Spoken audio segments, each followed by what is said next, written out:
In what's likely the final episode before 2020 begins, we want to say Happy New Year's, Astros fans. While we're still waiting for whatever is going to happen with this lockout, we are still talking Astros baseball all offseason, and we're going to do that on this edition of the Locked On Astros podcast, which starts now.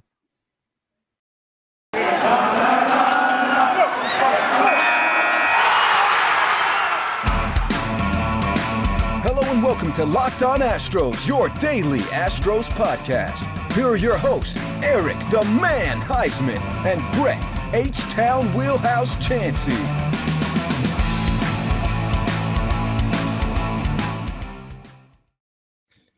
We are Locked On Houston Astros, and we hope that you join us for a daily Locked On Astros podcast. My name is Eric Heisman. You can find me on Twitter at Eric Talk Stros. Find the show at Locked On Astros. Your team every day. Brett, where can I find you at?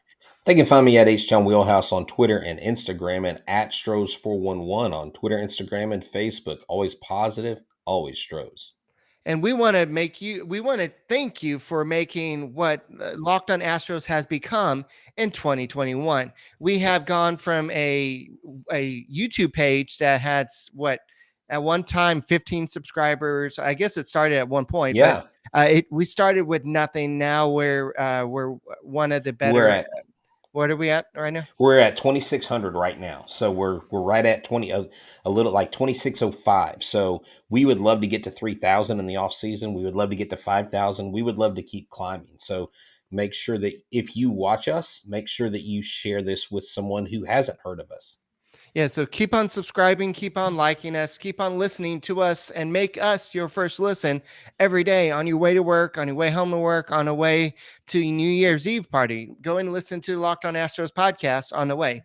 And we're going to talk about some New Year's resolutions. And Kyle Seager, I know he's not a Houston Astros, but he's been an Astro killer of the year. He's decided, you know what? I'm done. I'm done with all this. I'm going to go ahead and retire. I don't want to deal with this whole lockout situation. So he's done. So we'll talk about that. We'll talk about some New Year's resolutions for the Astros, and we'll go and talk about some more Astro stuff on this episode. So, Brett, let's go and talk about the big news today. And I guess it would have to be Kyle Seager. Kyle Seager was coming off a pretty good season in 2021 where the surprise Mariners almost made it to the playoffs. And this was a team that a lot of people didn't really see kind of having such a good year, but he actually had a pretty good year this year. But he only batted .212. He did have 35 home runs. He had 101 RBIs. This kind of is a la Adam Dunn, where he has a low batting average, but he still hits a lot of home runs. Yeah, he was kind of their Chris Davis. Yeah, his OPS plus was 100, which is exactly league average. So he was kind of at the Mendoza line in terms of the OPS plus. He is he's 34 years old. He still has a lot of baseball left, but for some reason he just said, look, I'm done. I don't want to go ahead and play anymore. He was a free agent after this. He was a free agent. Yeah, he's a free agent. So he just was like, you know what? Instead of worrying about finding a new team, I just want to go and sit out 2022. And he doesn't want to deal with all this mess. And it's going to be weird without the Mariners, because he's played with the Mariners for his entire 11-year career. Entire career. Yeah, no, yeah. 11 years he had, looks like 1, 2, 3, 4, 5, looks like 7 or 8 seasons in a row where he hit 20 home runs or more. He had a drop off in power in the 60-game season, which he had 9. You know, you would like to think that maybe he would probably have hit another 20 had it not been not a strike shortened season, had not been a COVID shortened season. And like you said, he did hit 35 home runs, 101 RBIs for the first time in his career. So those were all career best. But he was one of those guys that no matter where the Astros were playing, whether it was in Seattle or in Houston, he always seemed to have the better of the pitching matchup. It didn't matter who was pitching. Right. He just was a guy that you're like, okay, Seager's up. He's going to hit a double or a home run. He's going to get an RBI if there's someone on base. He's just one of those dependable hitters. And of course, this last year hitting .212, he wasn't as dependable at the plate. a la he was the power home run ball. But Eric, over his career, 11-year career, he hit 242 home runs. He had 807 RBIs, 1,395 hits. So that's nothing to be to be bummed about. He had 6 seasons where he had 150 hits or more. And so he had a really good career. He hit that 10-year threshold where now he gets the major league pension. So he's got that. And at 34, I haven't heard any news of why this is or if this is his ailing body. But some guys, when they get a certain age, they just have really kind of had enough and they want to move on. And I joked with my neighbors, we were talking about this earlier. We were talking about baseball and sports. And I said, well, his brother made that big contract in Arlington. He probably is like, hey, bro, I'm going to come move in with you since you're making the big bucks. He may get Well, an extra big house. ironically, we know Kyle Seager as the Astros killer, but he actually hit a lot better against the Rangers because he's Really? been playing against the Rangers for a lot longer. But so here's the stats against the Rangers in 181 games. He batted 290 with a 879 OPS with 37 career home runs and 21 RBIs. You know what he did against the Astros in almost a full season worth of games in his career? He batted 238 with a 779 OPS with 31 home runs and 90 RBIs.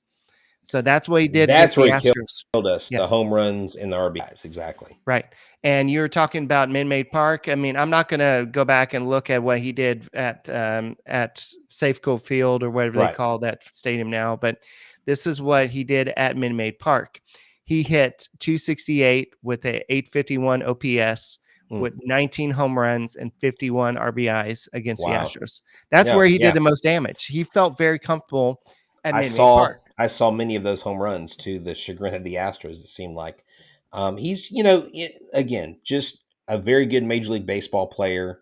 He was in the MVP talk a couple different seasons. He was in the top 15, top 10 one year, and so hats off to him for being able to, gosh, 34. I wish I was 34. I also wish I retired when I was 34, but we're past that, past both of those goals in my life. So here's to squad goals for Mr. Seeger. Congrats to him. So Minute Maid Park is where he's hit the most road homers against. So Makes the next sense. one was Angel Stadium, which was 14. And then, Texas Rangers Ballpark or whatever you call it, is 15. See, I And always then, called it the ballpark at Arlington, even though they kept renaming it whatever Mortgage Field or whatever they called it. yeah. I get so tired of this corporate. It's the ballpark at Arlington. I still like Minute Maid known as the ballpark at Union Station. I wish it was still called that. I wonder if he hit a home run at the Union Station Ballpark because they have them all different names. But I think it would still be Minute Maid No, Park. I think it's been it would have been Enron Field if it wasn't Okay. Minute Maid Park. So So yeah, this is going to be a big loss for the Mariners, and I know he was already a free agent, and this is part of the reason why the Mariners went out and traded Kendall Graveman for Abraham Toro, because now Abraham Toro can go and slide over and play third base for them, and Toro is going to come back and haunt the Astros for many, many years, and this is something that I was kind of worried about when they made this trade, but you would make that trade over and over again because you didn't give up yeah, any of your top prospects for Kendall Graveman, and Kendall Graveman ended up leaving. And Toro could have been a great player for the Astros, but at the same time, you you had to don't have take any room for him because right. you've got Bregman, you've got guys that service his position. And I wasn't as high on Abraham Toro as a lot of other people were. I think there was a lot of like Abraham Toro, I wouldn't say worship, but almost like an overhypedness about him leaving. Like, I mean, I know he did. I think he was Right. motivated against us, and I think a lot of times in baseball, well, baseball is a mental game, and when you are dialed in, when you have your eyes set on beating a certain opponent, especially a team that just traded you, they're in the playoff hunt. The team you went to really kind of wasn't. I mean, they were, but they weren't. They were really on the outside looking in. Abraham Toro, and you also are with that club, so those pitchers. You know what their game plan is. You know how they attack the different hitters. And so Right. he kind of had an advantage there in being in the clubhouse. And good for him. I mean, you should hit well against your old team because Right. you kind of know how things go. But Yeah. I don't know that he's going to ever really be an all-star.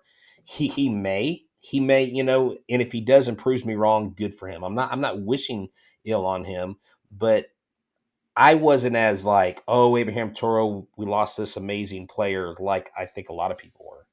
Well, that's why you stock your lineup or you stock your system up with players, because when somebody retires on you, you have a cabinet full of Built Bars, and when you need it, you just have one. So let's talk a little bit about Built Bars. How did I not know that you were going to talk about Built Bars? And here's the thing: I'm glad you mentioned that because since this is really the final show of this 2021 year going into 2022, let's talk about New Year's resolutions.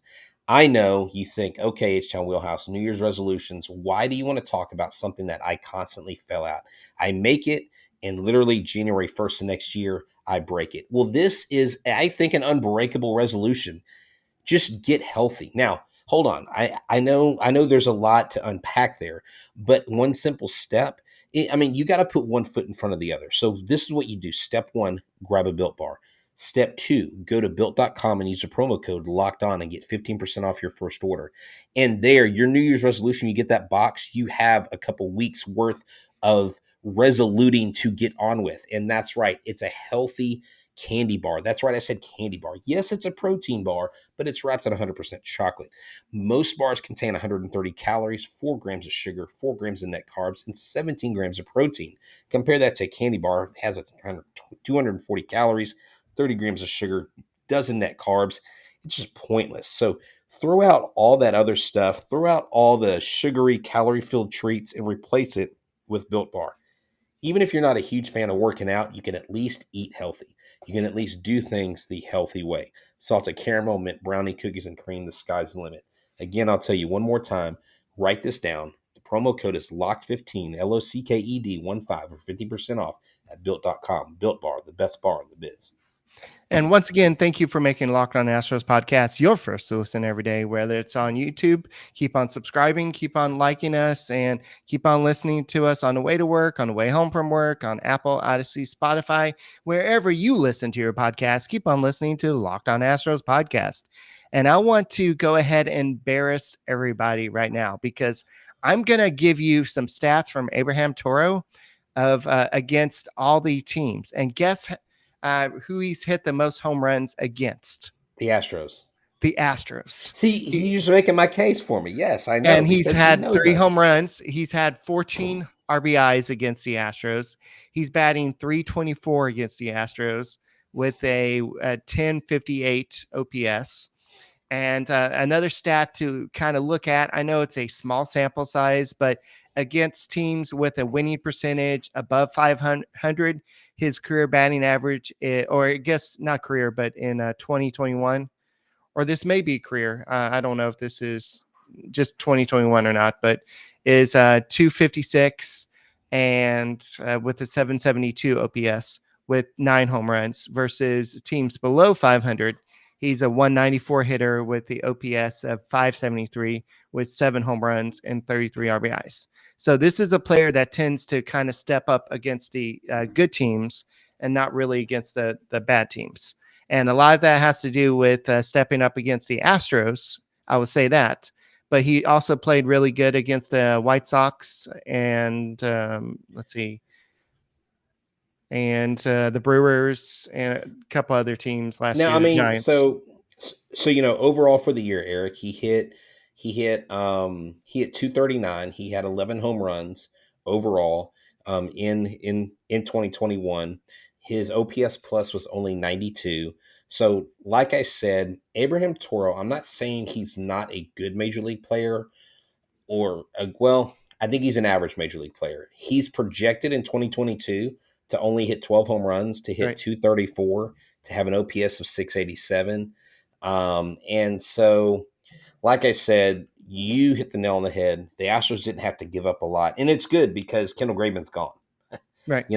That is a signing that, from what I hear, he wanted to come back and the Astros wanted him back. But I think when the White Sox tacked on that third year is what sold the deal for him. I think the Astros, from what I understand, only offered him 2 years. Yeah. And that kind of makes you glad that the Astros didn't go all in on Craig Kimbrell, because it sounds like the White Sox would like to unload Craig Kimbrell because his he contract, and he's he just wasn't not. very good. Yeah. I mean, he was a what did he do in the playoffs? I mean, it was like, oh, we need to go get Craig Kimbrell. Remember, we even talked about it. I mean, we bantered about it because we needed help at the time. But he's not the Craig Kimbrell. I can't even say his name. He's not the Kimbrell that of old, of Right. the Braves, the Red Sox. I mean, in his heyday, I mean, when he was pitching his butt off, he was one of the best closers, one of the most intimidating forces on the mound.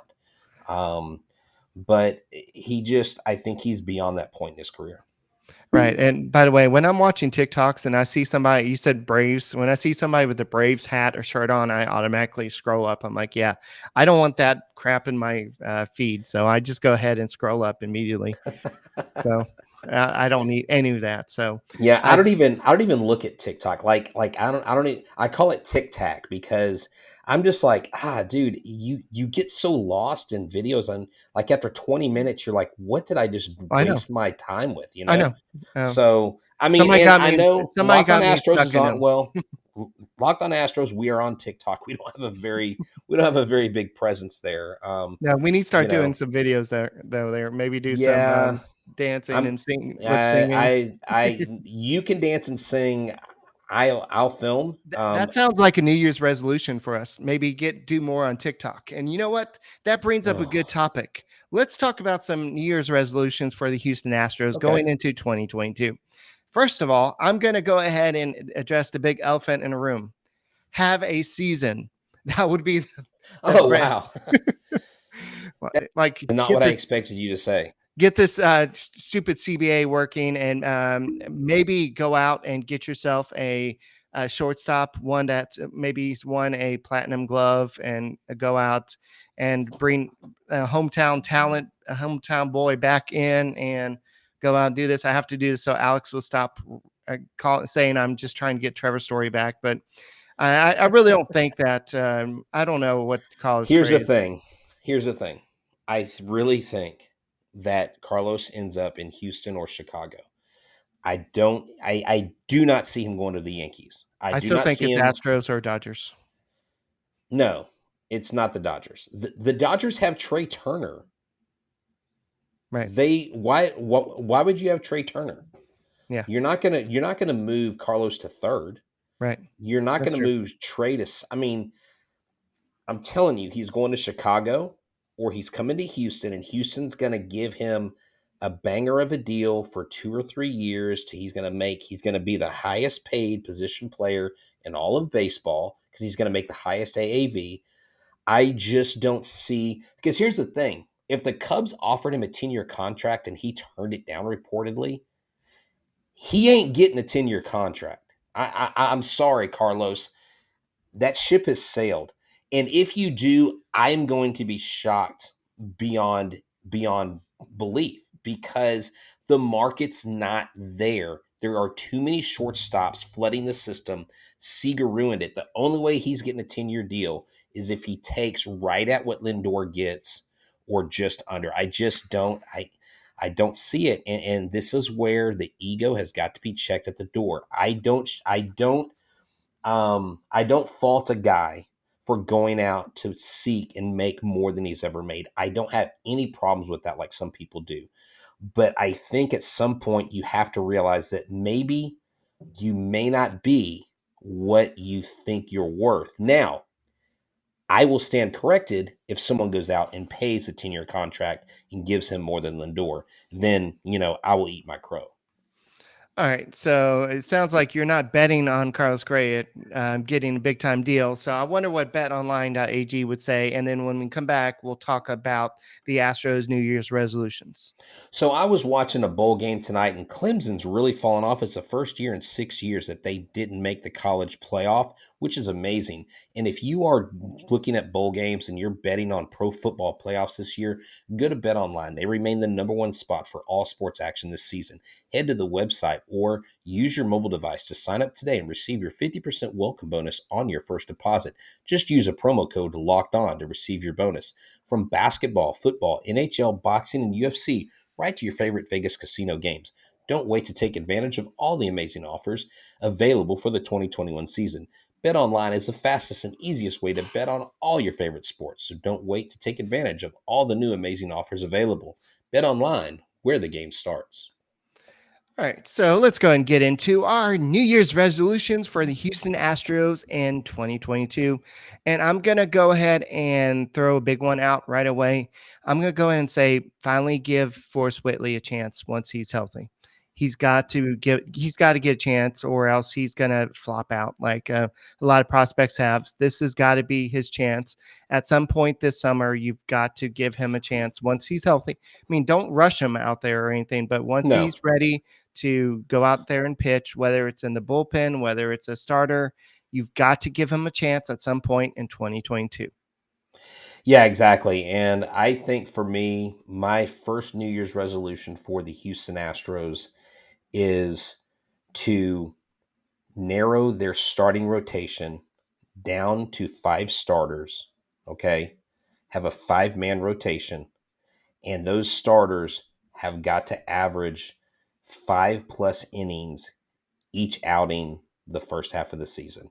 That's a New Year's resolution. I want all my starting pitchers to go 5 innings or more, all of them, not just some of them. I want them all going the distance, because that is sorely missed in baseball.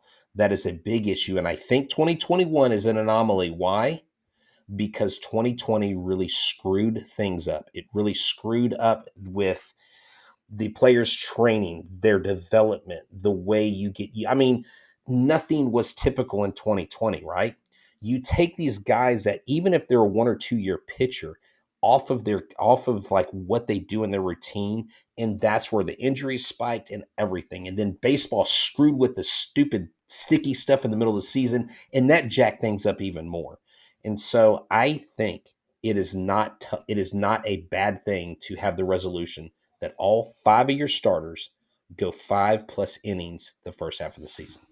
Not to crap on your idea a little bit, and I know I Good helped, Lord, crap on my idea, man. but there is some factors that's going to go into that. Is like how long is spring training going to be, depending on when the Okay, lockouts. well, so let's say in an ideal world where the season starts Okay, on time regularly, I want my starters going 5+ innings. and we don't That's a know New how Year's long this resolution. Omicron situation is going to. Omicron, you mean? Omicron, whatever You just that renamed it. It's the Amicron now. whatever Omicron, the whole new COVID Now, I took thing. Greek in college. Omicron is different than Amicron. Okay, so there's a lot of factors that could factor into that, but I see what you're saying, and Yeah.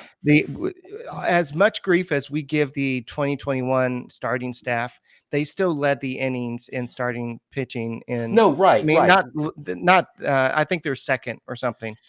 Right, and they did do a great job. I'm not criticizing their performance in 2021, but how many times did our starters Right, not go more than 3 or 4 innings? There was a which stretch there. right. Yeah, go Which ahead. leads into my next one is let's rely on the bullpen a little bit less, Dusty. And Oh, there you go. let's leave the starters in a little bit longer, but not rely on the. I know that Brooks Raley is gone, but it seems like we're so eager to just get out there in the bullpen. I know there's certain situations where you've got to get that starter out, but there's some times where you could have given him another inning or so, and that starter expressed their like, what the heck later on. And like Jake Odorizzi is a guy that kind of rings a like kind of comes up. Lance McCullers a couple times was pulled a little early. And there's just some situations where I think Dusty could maybe leave the starter in a little bit longer, but at the same time, this was the first time coming off that Mickey Mouse season where they only went 60 games. So they're trying to get back used to going a full season. The bullpen was going back to getting used to going a full season. So I know there's a lot going on in 2021 season, but using the bullpen a lot less. I mean, when I say a lot less, is just relying more on the starting staff to There go you deeper and go. go kind of going off of your piggybacking off yours. See, our resolutions are coming together, and we are building a ladder of success for the Astros in this New Year's resolution I just slid up.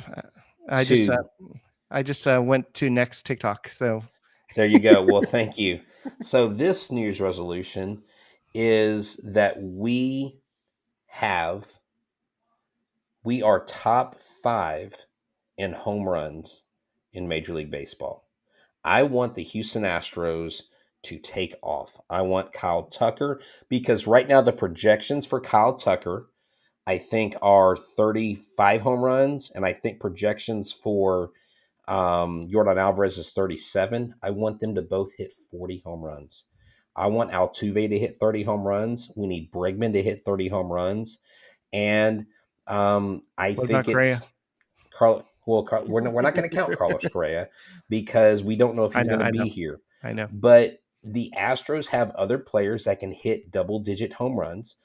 Michael Brantley, if he can get back to hitting not just for contact, but hitting over that right field wall, then we could see the Astros. Now, I think it's going to be tough because there's a lot of power hitting teams in the major leagues.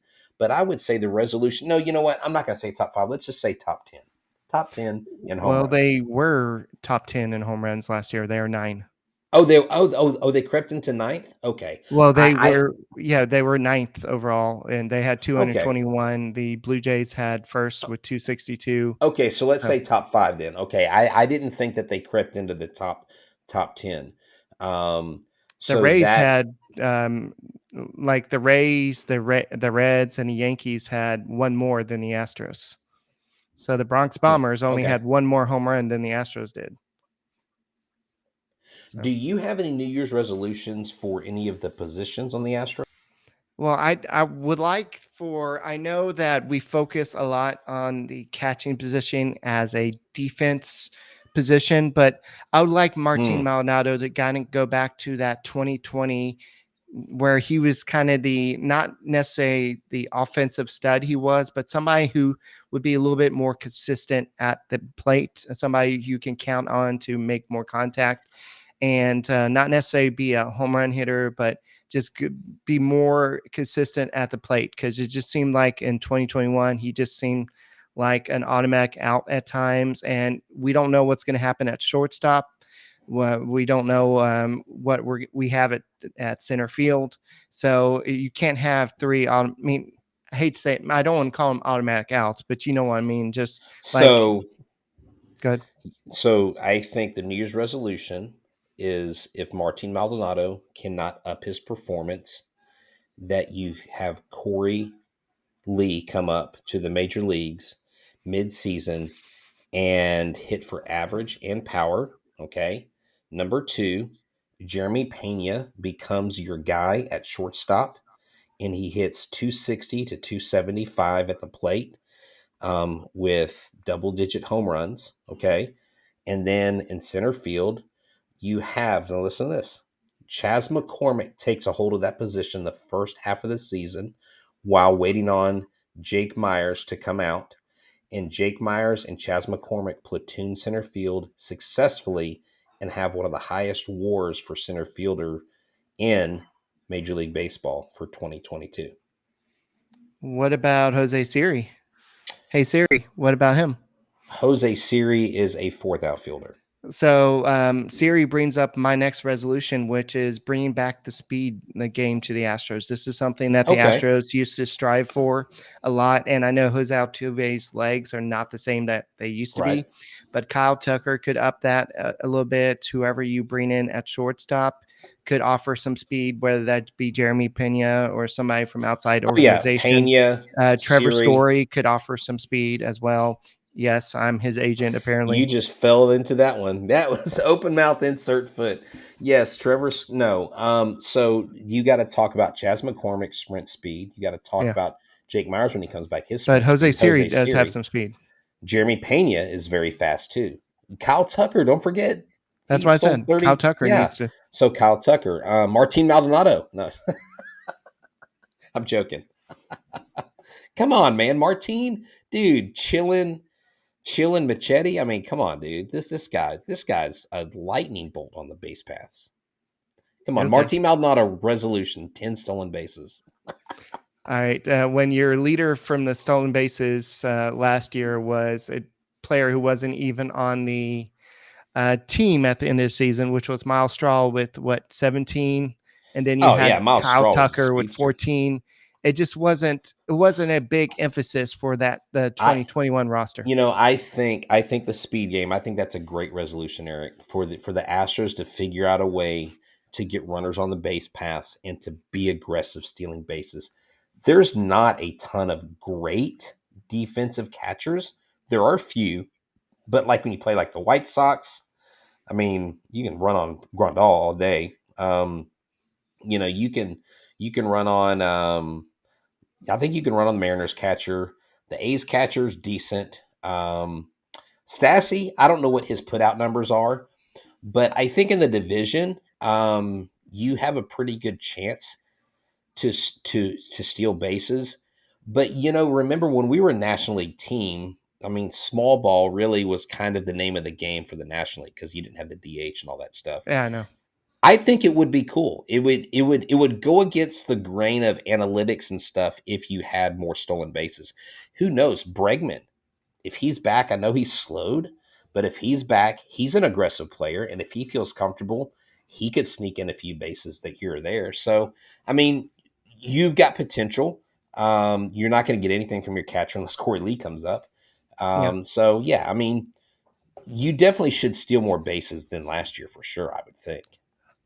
Justin Verlander needs to have a fountain of youth or a return to dominance or something because we are losing Zach Greinke. I know he is not the Zach Greinke of old, but he's still somebody who's He's can eat up some innings when Yeah, he's on. So, Justin Verlander, I believe from what I've heard from the reports and reading different national media guys, he felt like he owed the Astros this coming back.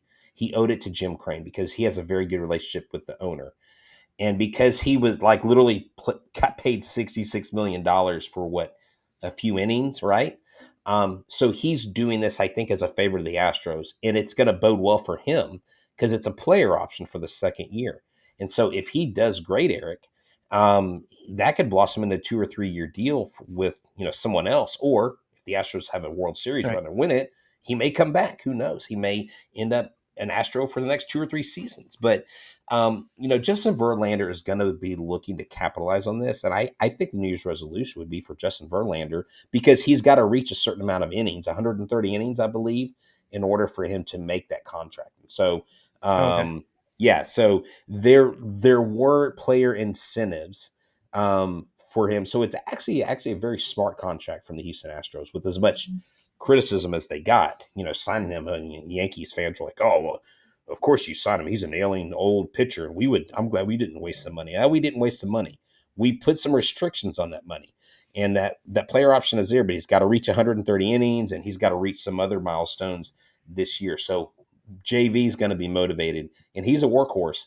And when he came to Houston, he helped us win a World Series, Eric. So I think this year could be the year of Justin Verlander again, and he could be the reason why the Astros are the 2022 World Series champions. All right. To close out the show, I want you to tell me what you said before we started recording about the World Series. This would be a perfect way to end it. The Houston Astros will win the 2022 World Series and give Dusty Baker his first World Series title. He will ride into the sunset, and Joe Espada will take over as manager. All right. You heard it here first from H-Town Wheelhouse with his own shirt. That's right. Check it out. Locked on Astros. You can't get him anywhere. This is a one of one. But yeah, here, I'll show it on the camera so everybody can see. He even has a really cool subscribe. And I had That's someone only do a how double take. It's okay. No. I'm not. No. Okay. Dude. So actually, someone walked by me at the outlet mall today, and they looked at my shirt, and then they looked at me, and then they looked at my shirt, and some guy goes, He looks at me. I "Is look that?" at him. He No, they looks at were. me. No, they were like, "Is that you?" And I said, "Yeah, that's me." I was like, "Have you heard of Locked On Astros?" He said, "No." Got to him about Locked On Astros. So we hopefully gained a few subscribers today and sharing about the show. All right. So your New Year's resolution, whoever is listening to this podcast, is going to subscribe to Locked On Astros podcast on YouTube and tell 2, 3, 4, 5, or 6 of your friends to go and listen to us in the 2022 season as we march towards another World Series where hopefully the Astros will win this time. And that's all we got. Have a safe, happy New Year. And we'll be back on Sunday with another podcast. Go Stros and Happy New Year.